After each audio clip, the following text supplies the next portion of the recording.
We love featuring artists you should know about, and this morning we're heading to Ohio to chat with multi-award-winning artist who's seen both success, domestic and international.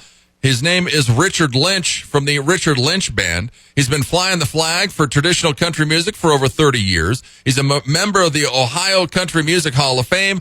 His last album, Radio Friend, it's awesome. And he recently released a single, Right Where He Ought to Be, that's on a movie soundtrack. We're stoked to have Richard Lynch on the show. First, Richard, thanks so much for coming on. Hey, Jeff, thanks for having me. Yeah, well, first, congrats on the 2024 Christian Voice Magazine Gospel Music Fan Award nomination. That's cool. Ain't that something? Old country boy getting some Purdue's.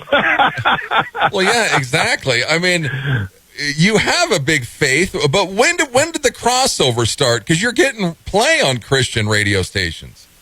Well, I've been fortunate. I've always wrote songs that inspire me from the heart, and I realized that, if I put the truth in a song and let her fly, sometimes it might just affect people spiritually or inspire somebody to where they might have a connection with the Lord above. And, I just decided to be honest and let it fly out there. And about 3 years ago, I started doing just that. And it made a connection from traditional country to the the Christian aspect of things. And hey, when I was a kid, you would hear, Why Me, Lord, from Chris Christopherson and different things, that the artists would used to do. And for me, country music is just a natural transition to go into the Christian end of things. Yeah. Well, your latest album, Radio Friend, how tough was this? Because you put your heart and soul in this album. I did. I took my time, and I've been listening to people, and when you listen to people, my dad always said, son, you got 2 ears and 1 mouth. If you listen, you'll learn some things. And I think he was right. And, just by having a conversation and listening to some people, you can really be inspired. I surround myself with good people that want to be successful, and you can learn from those people, and so if I hear something that touches my heart, I grab my pen and my guitar and I go to work. And that's what this reflection is on this album. It's songs that really touch me, inspired me, and there's some crossover Christian music in there, and then there's just good old honky-tonkin' good country music in there also. So it's just a reflection of what I am, and I'm coming to terms with appreciating what God has given me for a talent. Yeah, for sure. Now, tell us about this barn on your property, because you're in Waynesville, Ohio. That's like south of Dayton, north of Cincinnati. You're kind of out in the middle of nowhere. You're in a small town, kind of like we are out here in Wyoming. But tell us about the barn, because you built this thing from scratch? I did. We got a beautiful farm up there in Waynesville, Ohio, and, I've always loved music and been around music all my life. And I told my wife, I said, what we need to do is just build us a big old barn out here, put a stage in it, and we'll see if anybody's interested in some country music. And the old saying is, if you build it, they will come. Well, I am a testimony to that, man. We build it and they come. Yeah. But, we reflect truly on traditional country artists, T. Graham Brown, David Ball, T.G. Shepherd, all the folks that we grew up listening to, and there's some newer ones also that reflect on the traditional end of things, but it's all about the traditional aspect of the music for our Keeping It Country farm. And if you share that same passion for traditional country music, you will find yourself on our stage, I promise you. Yeah, you were doing a bunch of are you still doing shows there? We are.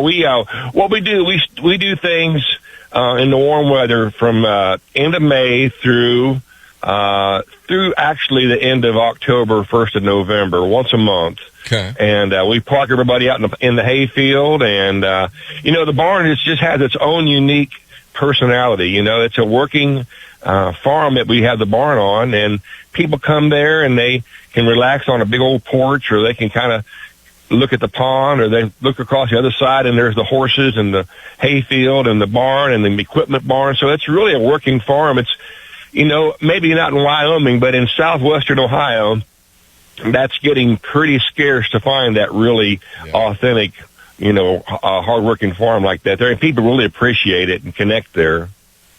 Yeah, that's good. He's keeping the tradition alive, and you're keeping traditional country alive. Are you still doing your radio show on this herbdaycountry.com? We are. We have it airs every Saturday and Sunday, and we'll focus on some funny stories, some real life, honest to goodness experiences that we do, and then we'll premiere a new song here and there, and then I'm fortunate enough to have been in the business for a long time to where I've made some wonderful friends, and we'll have a conversation with some other independent artists out there that share my same passion with the traditional country music. So we try to keep it entertaining. We try to keep things grounded, rooted with our heart pointed toward the traditional sound. Yeah. Well, I saw you're taking bookings. I mean, with your traditional country, Richard, have you been out in Wyoming? Oh, yes, I have. I have a dear friend out there that lives in Wyoming, Carrie Wallace. I don't know if you are familiar with her or not, but she is a independent artist, and she does well. She writes. We did a duet together a few years ago, and Carrie lives out there. So me and my wife were invited out there, and we spent a little time in Wyoming a couple of years ago. It's a beautiful place. Love it out there. Yeah. I mean, people would eat you up out here. Carrie Wallace, where is she at?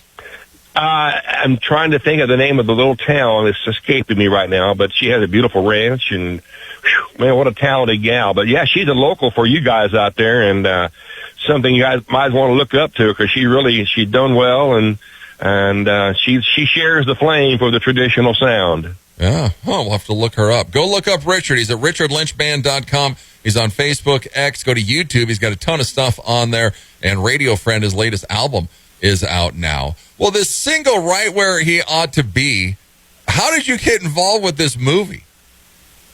Well, isn't it amazing how opportunities just kind of fall in our laps, I had released a couple songs, and I've been doing it for years now, and this particular gentleman, George Buzzio, was a disc jockey, and he had been playing my music, and he told me, he said, Richard, it's a rarity that I get anything that remotely sounds traditional country. He said, so when I hear your music, I want it on the radio. And he's out of New York City. I'm like, you're kidding me. So they're playing country music in New York City? And he assured me that they were doing that. So I listened to it, and then I did a podcast with him, and then, a few months goes by, and I'm on the tractor bush hogging, and my phone rings. I can barely hear this conversation. So I turn the tractor off, and once again, it's George Buzzio saying, Richard, I want you to write a song for me. I'm like, well, what do you got in mind?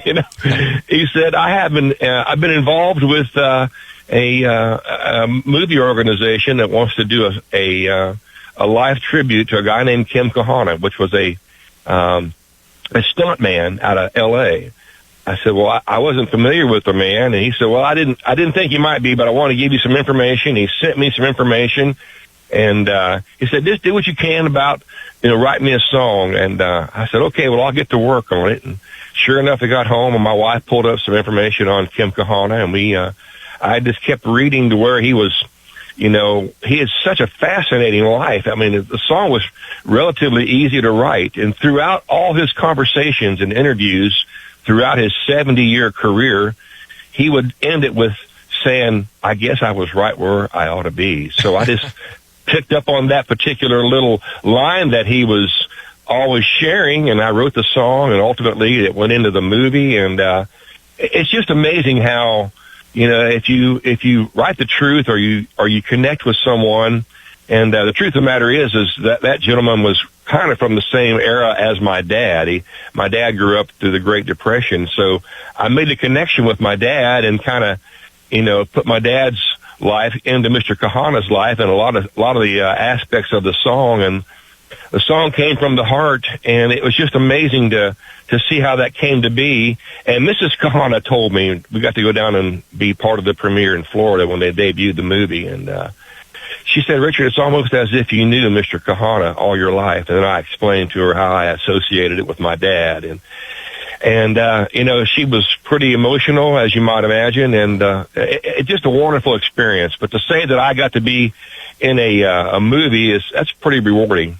Yeah, that's awesome. Kim Kahana, the man who changed Hollywood, is the movie, and the movie's out.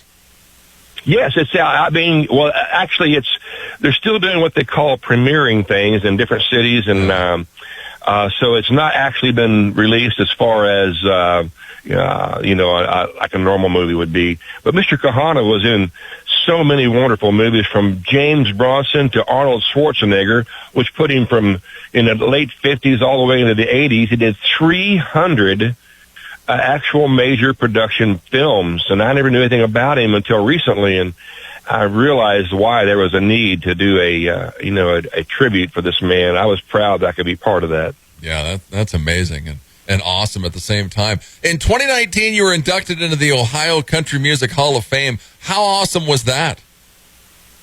Well, I was blindsided. I was doing the show, and a bunch of friends were there that I hadn't seen in forever, and I thought, well, this is great, and I got to came to be, our portion of the show where we take a little break, and I said, folks, I'll be back in a few minutes, and next thing you know, all these friends that I knew were walking up to me with a plaque, and I'm like, you've got to be kidding. They set me up, man. I had no idea they were doing this to me.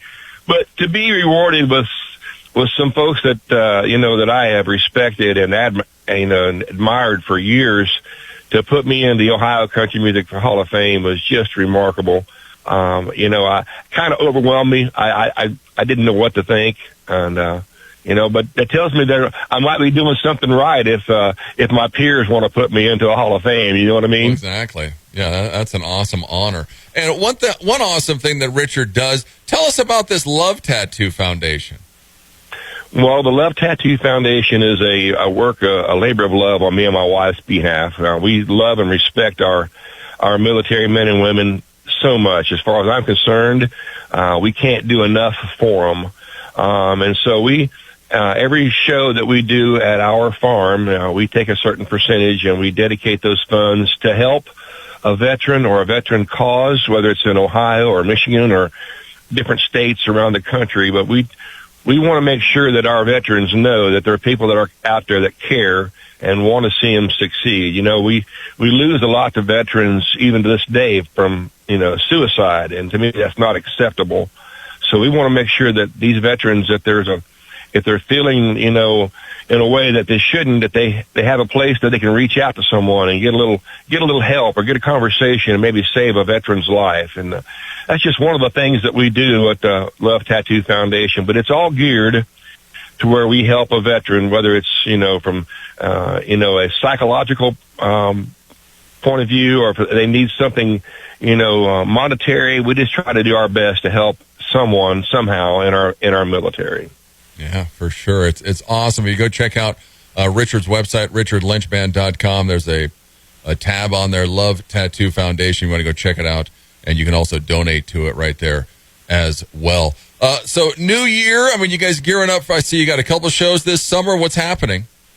Well, we've been holding off booking, and we just kind of filled up our calendar the last week. We just booked like 30 shows. So my wife likes me to work. So, so yeah, we're going to start hitting it really heavy in April, and our summer is almost full. We are booked all the way into early November with festivals and fairs and some private events, and then we've got some things that we got a really good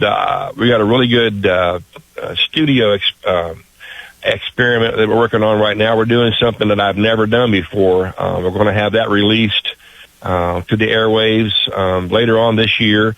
I've been a country fan all my life. My dad was an incredible singer, entertainer, so I grew up listening to those traditional sounds. And we're going to release our 9th full-length studio album this year, and it's going to be Richard Lynch pulling up the covers, all my favorite all-time country songs. So we're excited about that. And then later on this fall, we're going to be releasing our Songs of Inspiration. So we've got 2 big major projects that we're going to be releasing to the world this year, in addition to our tours. And I mentioned to you earlier, my farm is a working farm, so I got plenty to do there too. Yeah. Never ends. Oh, That's no, it for doesn't. sure. So that's why he's staying young. Go and check him out, Richard Lynch Band. He's at richardlynchband.com. Lots to come. He's got shows coming up and 2 albums on the way. So Yes, awesome. sir. Excited. Well, right on. Well, thanks, Richard, so much for coming on. Hey, thank you, my friend. I can't wait to hook up one of these days and shake your hand and say, hey, good to meet you. Exactly, for sure. Well, here is his song, Right Where He Ought to Be. It's Richard Lynch Band. It's KIX 96.5.